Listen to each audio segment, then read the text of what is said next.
So it is now my honor, truly my honor, to introduce our keynote speaker for this evening, and I know he is familiar to most of you thanks to the extraordinary impact he has made in recent years through his writing and his speaking. Ari Shavit, as you know, is a leading Israeli columnist and writer.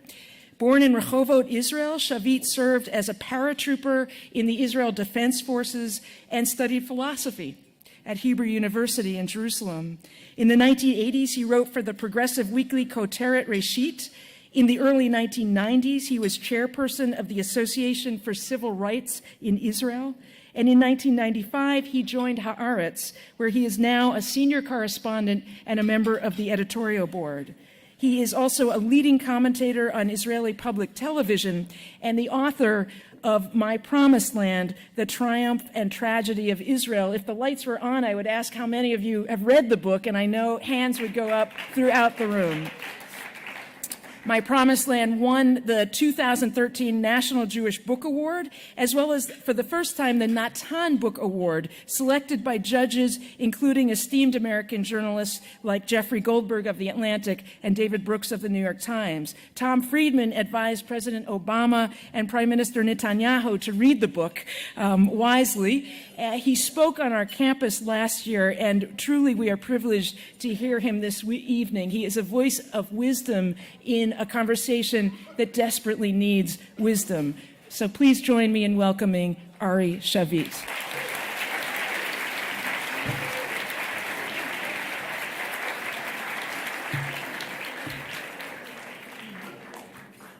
Thank you so much. And thank you all for having me. I feel a deep sense of affinity to your institution and your movement. So I'm deeply moved to be here tonight. I was privileged enough to visit all your campuses. So now to meet the people who make these campuses possible and make it possible for them to do the great work they are doing is a great privilege to me.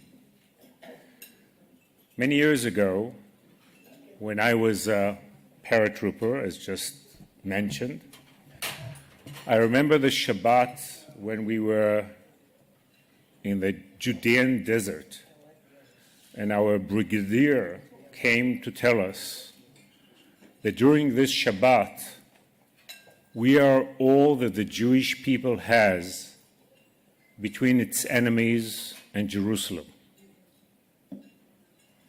When I walked for the first time into the HUC in Cincinnati, I realized that the people you educate, like the amazing cantor and young rabbi-to-be and educator that we just heard, this is what the Jewish people has.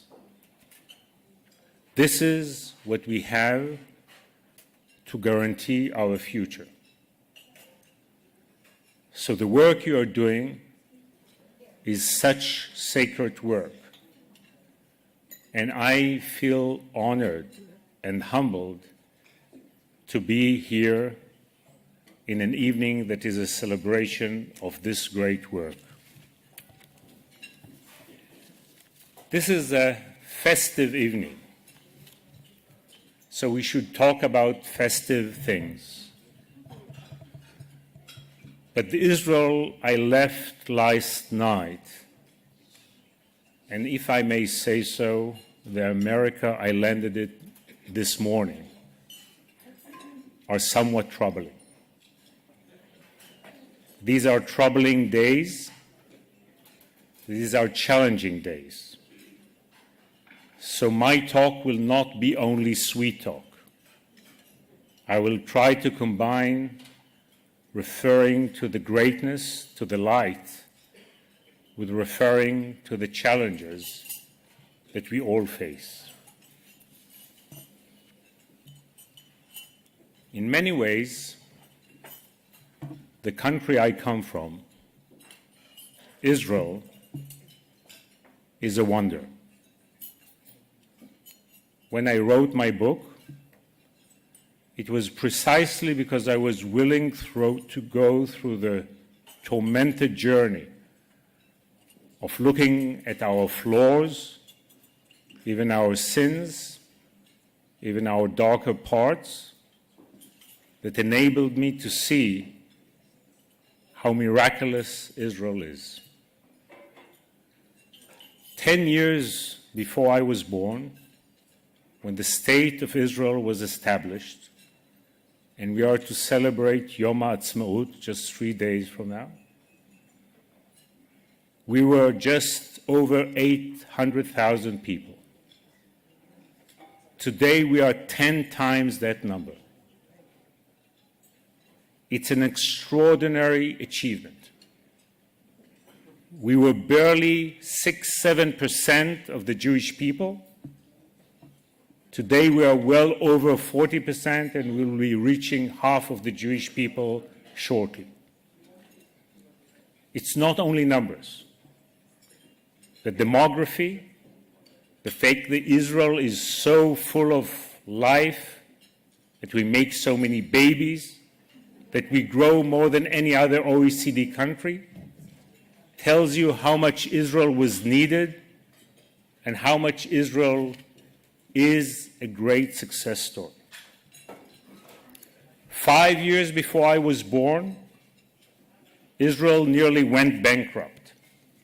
We literally had no dollars to buy the wheat we needed for our food. Today, Israel has reserves of over $80 billion, and it's one of the greatest records on macroeconomics in the OECD. When I was a boy, we didn't have Coke in Israel because Israel was boycotted. Today, China, India, every multinational in the world invests in Israel, believes in Israel. When I was 10 years old, we feared the Egyptian army may conquer Israel. Today, Egypt is one of our best friends. Sometimes when the Prime Minister speaks to me, sometimes he does, he's much more friendly regarding Egypt than some other countries that you know so well. When I was 16 years old, the Syrian army nearly penetrated the Galilee. There was such a threat there. I feel so much for the Syrians and the human catastrophe they experience, but that threat that was part of our life is gone. There is no Syrian army, no Egyptian army, no other Arab army that will invade us. The threats that we lived with are at least suspended. When I was a young father, Iraqi missiles terrified us. We were afraid that Saddam Hussein might send chemical warheads. There is no Saddam Hussein, there is no Iraqi missiles. That threat is gone as well. In so many ways, Israel is so much better off. We came a long way. Even the terrible suicide bombing that we experienced when my boy was born 11, 12 years ago, that's suspended too. But when you look at the deeper level, Israel is such a wonder because we did what no other people did. We built a national home after 2,000 years. And we built our home under the volcano, yet we survive and thrive under the volcano. And Israel is a democracy. We had no reason to be a democracy. We live in a region that totally rejects democracy. We lived through a 100-year war. Yet Israel is so free.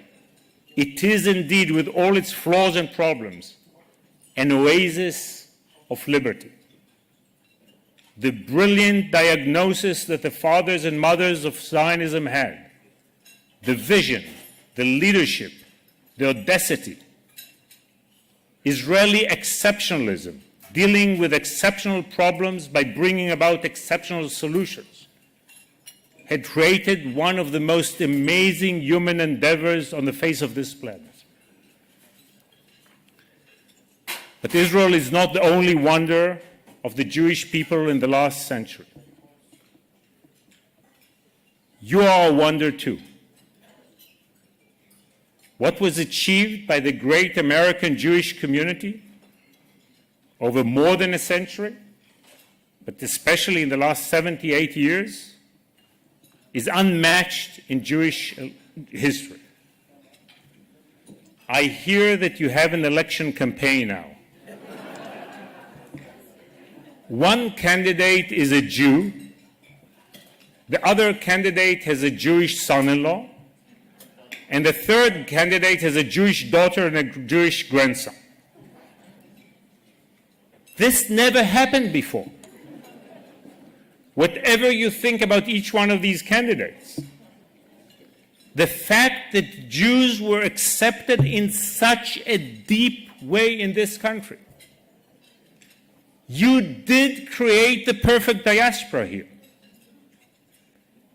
But it's not only this amazing personal success of so many Jews, some represented in this room, in business, in medicine, in law, in arts, wherever, whatever. It's this ability to create this community. We created Jewish sovereignty there. You created the perfect diaspora based on voluntary values. You don't have a constitution. You don't have an army. You don't have a police force. Because of your commitment to Jewish life, totally based on free will, you did all this. Whenever I walk in Fifth Avenue and I pass by Temple Emmanuel, I shiver. This is not to be taken for granted. We lived in the diaspora for such a long time. We never had this. And what you created in 1875 in Cincinnati, that then spread to Los Angeles and New York and Jerusalem, it's astounding.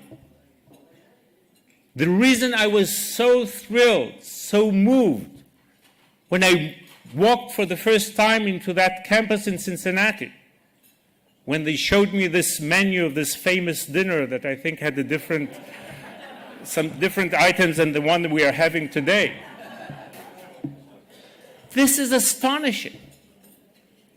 Because as I say, it's not only the physical and financial and professional success. It's the marriage of Jewish community life with de Tocqueville's democracy in America. It's this ability to create a universe, a civil society, based on the free will of people who choose to maintain Jewish life and a Jewish civilization. So these two wonders, Israel and American Jewish life, are interconnected. Because these are two different ways of dealing with the challenge of maintaining Jewish civilization and Jewish peoplehood in the modern era in a democratic society. This is the answer, the two profound answers to how we maintain post-ghetto and post-Orthodox Jewish life. But the two miracles, the two wonders, are challenged. Israel, as I said, is so strong in so many ways. We have a rich society, a robust economy. In so many ways, we are stronger than ever. But I would say something that it's somewhat troubling. The Egyptian challenge is gone. The Syrian challenge is gone. The deep challenge facing us is the Israeli challenge. Sometimes it seems that Israel has lost its way. Amazing individuals, inspiring society, but a problematic political body and a nation that lost a lot of the wisdom that its founding fathers and mothers had.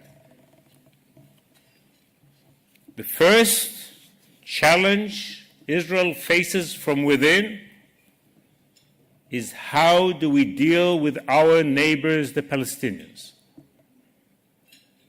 Sadly, what we have developing in my country, in our country, is a gradual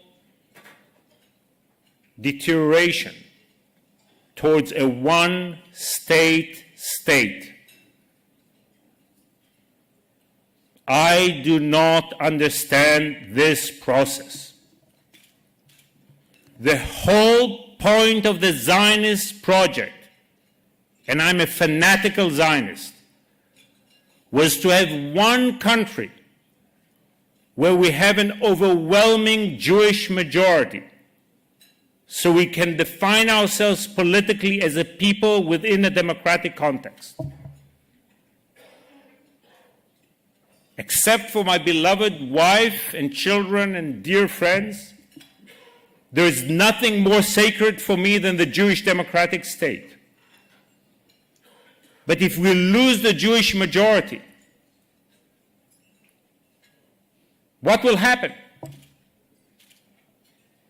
If we will have 50-55% of the population between the river and the sea, non-Jews, Palestinians, if we give them political rights, we stop being Jewish. If we deny them political rights, we stop being democratic. Is Israel dealing with this? The second challenge within the Israeli challenge is the fact that what used to be a cohesive, almost mobilized society that was poor, that was endangered, but had a strong sense of purpose, of direction, of unity within division, sometimes seems to be disintegrating. We have so many tribes in Israel now. We miss a center that will unite these tribes again into one nation that knows where it is heading. The third challenge within the Israeli challenge is the social gaps we have. I'm not sure America can afford the social gaps you have in this country. And I think that probably some of the phenomena you see in this election campaign have to do with some problems with the way your structure worked in the last decades. But Israel definitely cannot.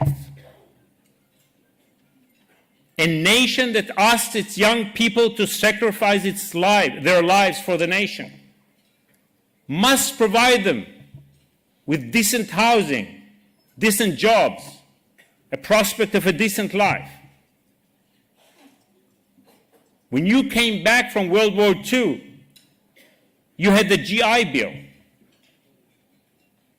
Eisenhower economy was totally different than what we have today because of the commitment to the boys. Because you understand you cannot have both.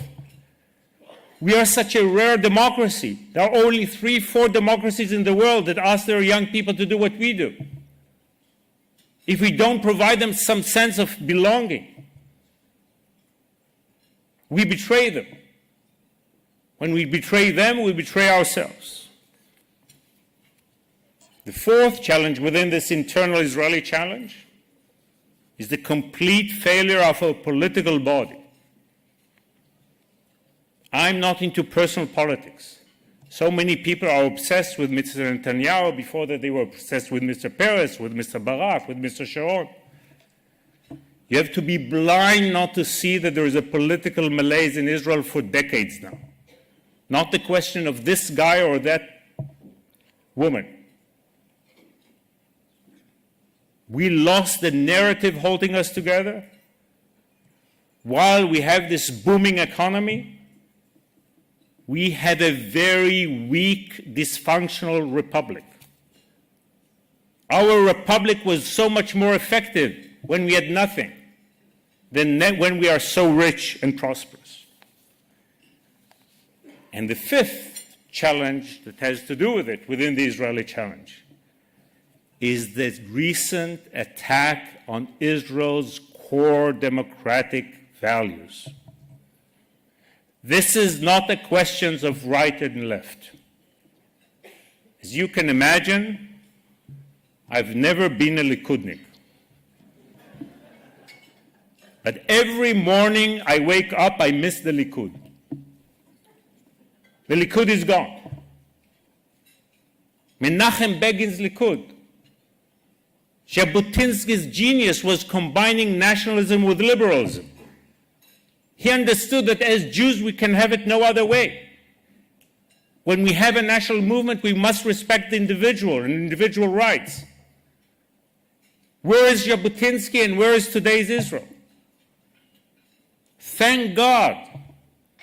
Thank God we have amazing generals in the Israeli army that are the guardians of Israeli democracy. But is this sane? Is this the way it should be? We have three mensches in Israeli politics: President Rivlin, Defense Minister Ya'alon, and Chief of Staff Eisenkot. They are all perceived as traitors now. They are attacked day in and day out. It's not a question of where you think the border should be. It's not a question if you trust the Arabs or you don't trust the Arabs. It's our soul. It's who we are. But then there is a challenge that your wonder faces. As you understand, I've become a groupie of your community. I visited so many congregations, most of them your congregations, that inspired me. Again, because I'm a brother coming from a different land, I'm mesmerized by the beauty of what I see everywhere. I'm mesmerized by the beauty I see here. For me, it's not a given. The fact that you created all this and you maintain all this, it makes me emotional. Sometimes it brings tears into my eyes. But because I love your project and I love you so much, I also see the challenge you face. And the challenge you face is the millennial challenge. Because it's so difficult to pass what you have created to the younger generation. Too much emphasis was put on the Holocaust story and on the heroic Israel story that are today less relevant to so many of your children and grandchildren. There is also a difficulty that no one is to blame for that, of passing the community commitment that the older generations have to the millennials who have different community patterns. So all this amazing success is challenged. As you might have heard, I spent much of my last year in American campuses. I visited nearly 50 campuses throughout the country.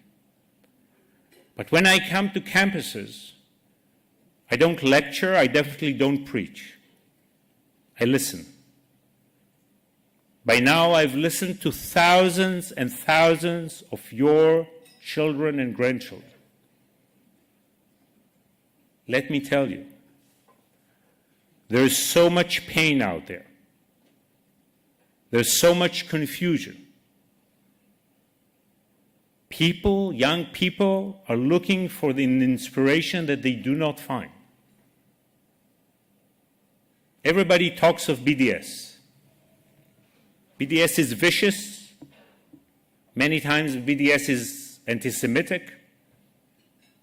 BDS is nasty and growing, it's sophisticated and well-funded, and we must fight it, and I do everything I can to fight it.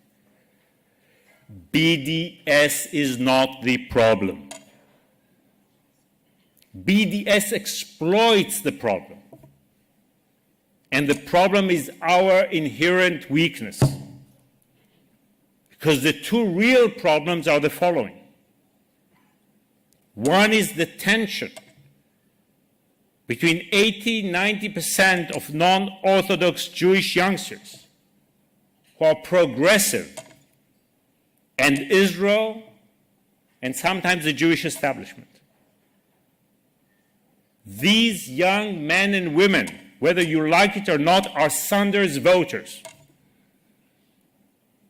And when they have to come to terms with Netanyahu's Israel, when Sheldon Adelson's Jewish leadership, they're in trouble. They want to love Israel. They love Israel. They got good education. They care. There is warmth in their hearts. But they are torn. Have we given them enough? Did we address their concerns? Did we listen to them? The other issue is indifference. Because many years ago, Israel was cool.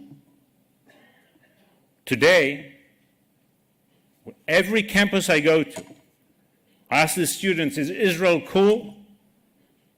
They all say no. So again, they are torn. Because there is so much confusion, there is a fuss, there is a controversy. So they stay away. They don't get into the battle. They don't get into the debate. Sometimes they feel that the story they were told at home was not the right story.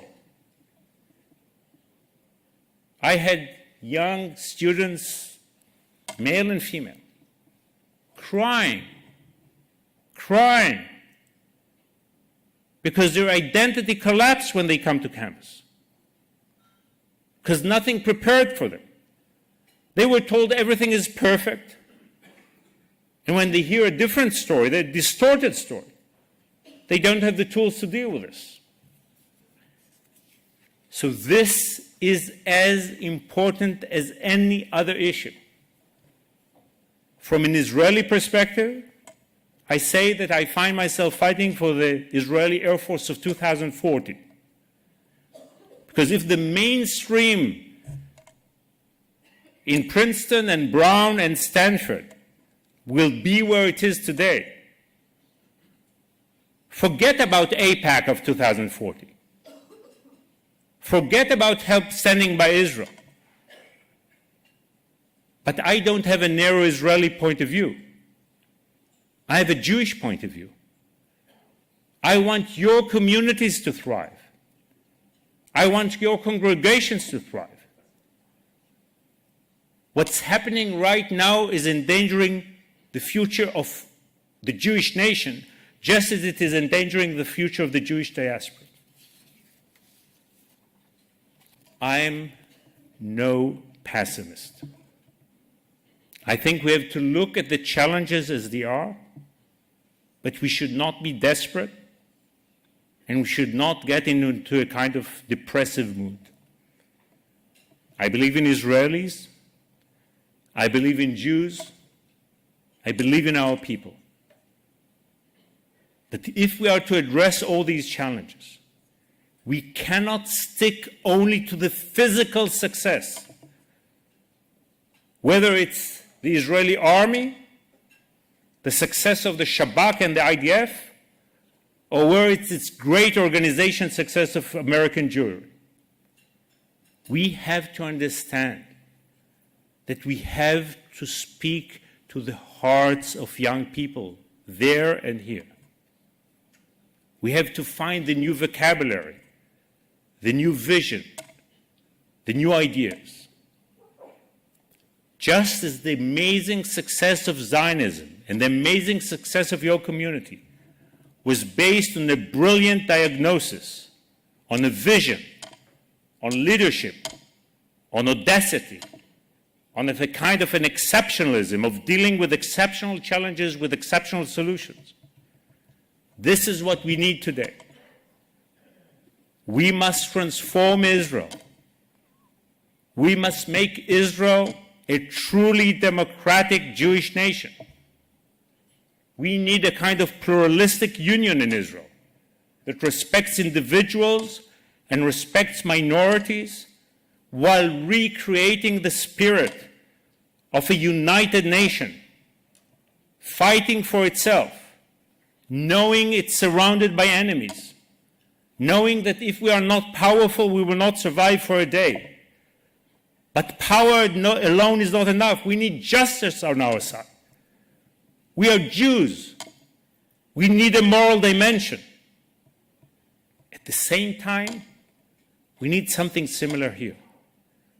We need a renewed spirit, a new vision. If we'll bring all that, if we'll do all that, I have no doubt that we shall prevail. But we have to look at the challenges in an honest way. The battle, my dear friends, the battle for the future is the battle for the soul. This is why the Hebrew Union College is so essential. This is why the Reform movement is so essential. And this is why we must all unite and rise to this great challenge so we can guarantee a great future for the American Jewish community and for the Jewish democratic state. Thank you very much.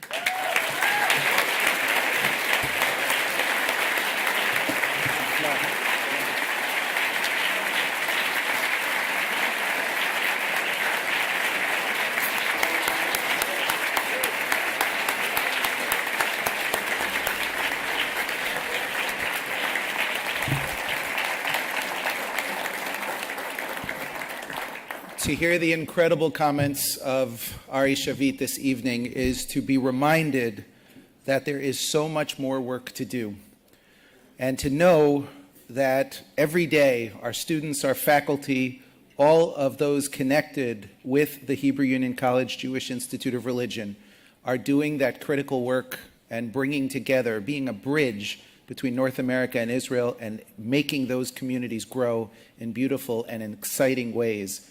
That is the future we all hope for, and that is the optimism, I think, that is inherent in the wonderful words that we heard tonight. So thank you, Ari Shavit, so much.